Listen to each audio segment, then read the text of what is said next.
Hi guys, स्वागत आहे तुमच्या माझ्या चौथ्या ब्लॉगमध्ये. आणि आता वाजले आहेत सकाळचे 6:45. आपण झालेलो आहोत रेडी.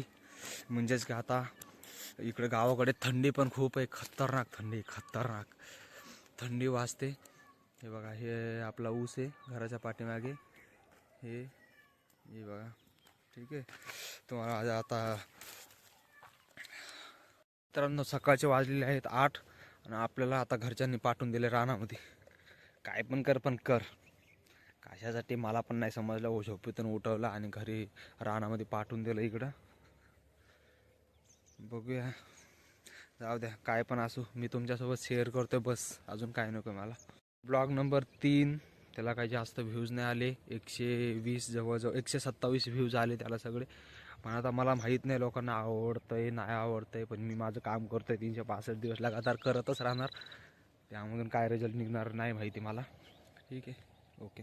त्या ब्लॉगला कसली एडिटिंग नाही आहे. एडिटिंग वगैरे मला येत पण नाही आणि मी करत पण नाही. जे मी आहे ना ते सगळं डायरेक्ट सांगतोय आणि तेच त्याला क्लिप ॲड करतोय आणि तेच अपलोड करतोय. बाकी काही नाही ह्याच्यामध्ये.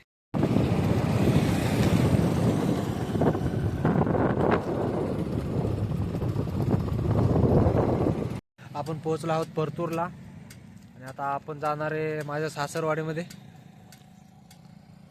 हा तोच रोड आहे जिथं हे आहे परतूर, तालुका परतूर.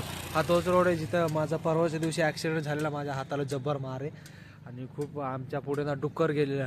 लोकांना विश्वास नाही होणार आता, खरंच डुक्कर गेलेला आणि आम्ही खरंच पडलेलो डुकरामुळे. लोक बोलतात तुम्ही नाही गाडीला धडकले असणार, 4 व्हीलरला धडकले असणार. गाडी पुरी अशी भुगा झाली आमची, काय सांगायची. दुसऱ्याची गाडी घेऊन आलो इकडे परतूरला.